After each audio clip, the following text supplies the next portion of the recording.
Today I have Cyansky's Titanium M3 light. This is a new manufacturer to the flashlight world and new to me. Thanks to them for sending this to me and being patient with me on how long it took me to review it. I'll have a link to where you can find them in the description below, as well as links to my social media, so make sure you check those out. Here is the packaging that the light comes in. It is a plastic box and it's got some statistics on it. Tells you kind of what all it's about. On the back you do get a little spec chart with the different outputs, and you get a little runtime chart here, which is something that's not usually included. The light does come with a few extras. You've got a manual and a USB to micro USB to USB cable in the box there yet. I'll leave those in there. You get a battery, 16340 700 milliamp hour battery that is in the light right now. You get this clip, which I installed, and then you get this lanyard, which is a little bit uncommon because it's got some leather on it. Makes it look kind of nice. The odd thing is it does not fit in the box. So here is the light itself. It's made from titanium and the exact alloy is unknown, but it looks and feels like titanium, and you can tell that with the threads here. They're not bad, but they do have a little bit of galling on them. They're square cut. The finish here is a fine bead blast, almost semi-gloss as a result. The tail here is flat. Does have a few of those required laser engravings on there, and you've got the spot for a lanyard attachment here on the side. It's a little tough to get it in there, so if you do have to install that, it's a little bit of work. The clip only fits on the tail here, and I'll talk more about that in retention. You've got a little bit of milling here, mainly for style. The clip looks like it attaches at the front here, but it really doesn't. Be careful with the clip because it will scratch the light, as you can see a little bit. You've got a little bit of laser marking there, and this is the button, and I'll talk more about this later here, but it sits very, very flat, and it's finished in the same titanium finish, and assumably is titanium, and it's just really hard to find. It doesn't stick up very much. The bezel here, it looks like it's press fit almost. It rotates freely but never unscrews, and you can almost pry it up just a little bit on the edges, but it never comes off. And looking at it, it's a little bit different shape here. It's kind of flat and large on the inside. The reflector inside there itself is very small. It is orange peel. I measured the weight at 50.8 grams, max diameter at 22 millimeters, minimum diameter at 20.5, and I measured the weight with the battery and clip installed at 59.1 grams. The light is IPX68 water rated, so it's not completely waterproof, but good for 30 minutes of water at 1.5 meters. Retention, as I mentioned before, the light has a clip here, and it's a really deep carry clip, which I really like, but there's very little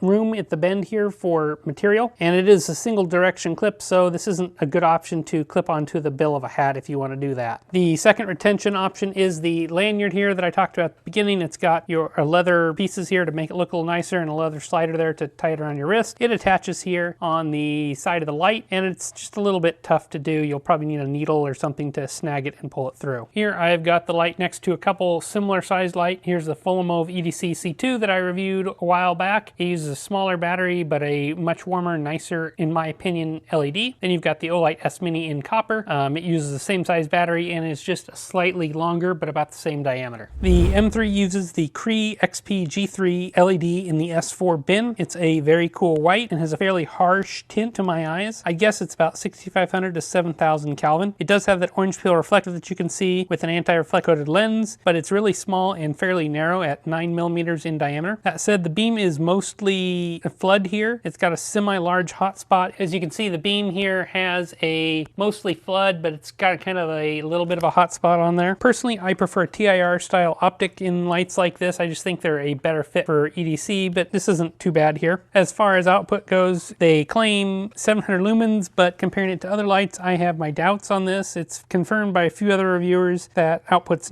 doesn't quite meet demand. Mode spacing is decent here, but lacks a firefly mode. Your outputs are 5, 30, 150, and 700 lumens. I didn't notice any PWM to my eye or camera. On my oscilloscope, there's a little bit of sawtoothness to the lower modes, but to me, that wasn't PWM. Okay, here are my night shots for the Cyansky M3. This is on the lowest mode of 5 lumens. Here is 30 lumens, next mode up, and this is a good idea of the beam shape. You can see it's pretty floody. There's not really a highly defined hotspot on there. Here is 150 lumens, and this is high, and you can see at 150 lumens, it throws decently well for its very, very small size here. But again, this is an EDC style light, so you're probably going to be using it in this intermediate range. And this is top mode of turbo. They claim 700 lumens. I'm a little bit dubious of this. Oh, and this is running that Cree XP G3 LED in the S4 S4 bin. You can see it's pretty cool white, but not a bad amount of light, not a bad beam pattern for something this small. I just want to do a quick comparison. Here is an Olight S Mini. This is 550 lumens. And here is the Cyansky M3 700 claimed. You can see the Olight TIR optic, I think, has a nicer beam pattern here for this type of thing. It's a little more focused in the center there. And here's the M3. You can see not that much lumen difference. 550,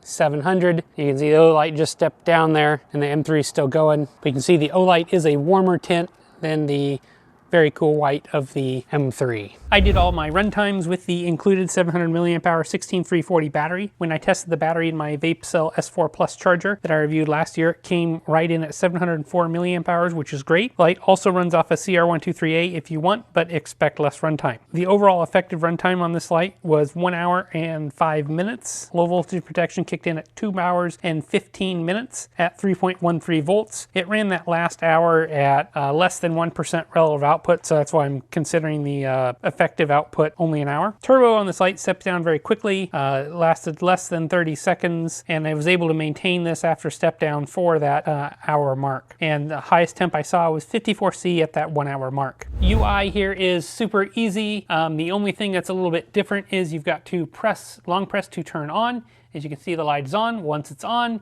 you have 4 modes to pick from, like so. Long press to turn off, and strobe is accessed via long press when on, and you just keep holding and it goes to strobe. There are no memory modes and no shortcuts. And the biggest issue I had with the UI is finding that button. As I mentioned before, when you pull it out of your pocket, it's just hard to find. You've got to kind of set up a clip so you know where it is. I think in the future they could add different texture here or make it stand out a little bit more. The good thing is it doesn't come on in your pocket easily with such a flush fit button. Here's the battery that it comes with. Again, it's a branded 700 milliamp hour battery with micro USB on the side. It's super easy to charge.